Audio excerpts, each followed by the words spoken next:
16 जुलाई 2012 कसेड़ी घाट। 4 दोस्त अनिकेत, साहिल, राजीव और अमित सब हॉलिडे एंजॉय करने के बाद रात में वापस घर लौट रहे थे। अमित: अरे यार, कब ये रास्ता खत्म होगा?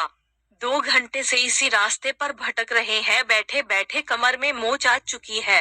राजीव: हाँ यार साहिल, तुझे इस रास्ते के बारे में पता भी है या ऐसे ही गाड़ी को भगाया जा रहा है? साहिल: पता नहीं यार, दिन में तो ये रास्ता जल्दी कट जाता है, ना जाने इस वक्त ऐसा क्या हो रहा है, और वैसे भी मैं रात में कभी इस रास्ते से सफर नहीं किया। दिन में 2 से 3 बार यहाँ से गुजरा हूँ, रात का ये एक्सपीरियंस तो मुझे भी नहीं है। वो आपस में बात ही कर रहे थे कि तभी उन्हें पीछे से एक ट्रक की तेज हॉर्न सुनाई देती है। वो गाड़ी लगातार इनकी गाड़ी को ओवरटेक करने की कोशिश कर रही थी। अमित: कैसा ड्राइवर है, पीकर गाड़ी चला रहा है क्या? इतने में उस ट्रक ने इनकी गाड़ी को एक तेज टक्कर दी और लगातार हॉर्न बजाता रहा। अनिकेत: साहिल, साइड दे उसको, वरना ऐसा लगता है कि ये हमें मारने के इरादे से आया है। साहिल उस ट्रक को साइड दे देता है और वो गाड़ी सीधा आगे निकल जाती है। साहिल: तुम लोगों ने उस गाड़ी को देखा? ऐसा लग रहा था कि जैसे खंडर से निकाला हो। ऐसा लगता है 200 साल पुरानी ट्रक है। वो लोग इस इंसिडेंट से घबरा गए थे। तकरीबन 10 मिनट बाद गाड़ी एक पुराने कब्रिस्तान से गुजरती है। उस हाईवे पर एक कब्रिस्तान भी पड़ता था। गाड़ी जैसे ही उस कब्रिस्तान से गुजरती है, उन्हें कब्र के पास वही पुरानी ट्रक दिखती है जो थोड़ी देर पहले उनकी जान की दुश्मन बनी थी। राजीव: साहिल, गाड़ी रोक, वो देख। अमित: अरे ये तो वही ट्रक है जिसने हमें परेशान कर दिया था। साहिल: मुझे लगता है कि हमें एक बार जाकर देखना चाहिए कि बात क्या है। अमित: तू पागल हो गया है क्या? आधी रात इस तरह कब्रिस्तान में जाने की बात कर रहा है? अरे मरना है क्या? अमित उन्हें वहां जाने से रोकने की कोशिश करता है, लेकिन तभी उन्हें उसी ट्रक से एक आदमी उतरता दिखता है जिसने काले कपड़े पहने हुए थे और उसके सर पर एक टोपी था। वह लगभग 7 फीट लंबा और हट्टा कट्टा था। यह देखकर न जाने क्यों सबकी उत्सुकता और बढ़ गई और अमित के अलावा सभी उस आदमी के बारे में पता लगाने के लिए उत्सुक हो गए।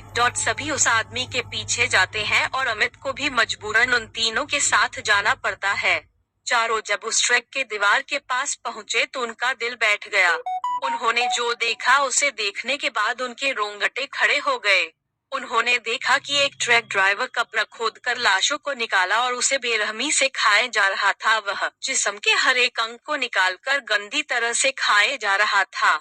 अनिकेत: भाई, ये कौन सा राक्षस है?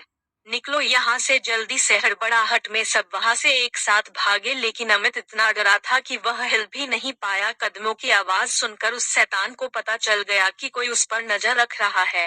वह जैसे ही पीछे पलटा, उसे वह 3 लड़के भागते और एक वहाँ खड़ा दिखा। वह शैतान अमित के करीब पहुंचा और उस शैतान ने सीधा अमित के गले पर वार किया और एक ही वार में अमित की दर्दनाक चीख निकली और इसके साथ ही अमित की वही मौत हो गई। यहाँ तीनों तेजी से गाड़ी की तरफ भागने लगे और गाड़ी के पास पहुंचे और गाड़ी में बैठ गए। वह शैतान अब तक उनके पीछे नहीं भागा था, बल्कि दूर से ही खड़ा उन्हें घूर रहा था। साहिल गाड़ी स्टार्ट करने की पूरी कोशिश कर रहा था, लेकिन उसकी कार स्टार्ट ही नहीं हो रही थी। तभी वह दूर खड़ा शैतान धीरे धीरे उनके तरफ बढ़ता है और वह लगभग गाड़ी के नजदीक पहुंच गया था। तभी गाड़ी स्टार्ट हो गई और तेजी से साहिल गाड़ी को आगे बढ़ाने लगा।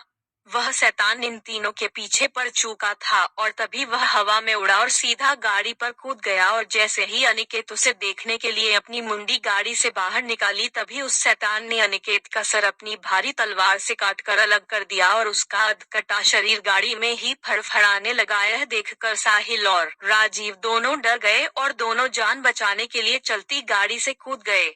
वे दोनों घास के मैदान में गिरे, जिससे उन्हें कम चोट आई। वे दोनों सांस दबाए घास में लेटे रहे, लेकिन उनके डर को उस शैतान ने महसूस कर लिया और फिर शैतान को राजीव एक कोने में दिखा। तभी वो शैतान अपने लंबे नाखून और धारदार तलवार से एक ही मात्रा राजीव पर वार किया, जिससे उसकी दर्दनाक चीख निकल आई और उसकी मौत हो गई। उस शैतान ने साहिल को नहीं देखा था और साहिल भी राजीव की मौत के वक्त वहां से निकल चुका था, जिसकी वजह से वो बच गया। उस रात कसेड़ी घाट हाईवे पर जो भयानक हादसा उनके साथ घटा, उससे सभी को ये सीख लेनी चाहिए कि अंधेरी रातों में भूतिया रास्ते से गुजरने का अंजाम कितना खौफनाक हो सकता है।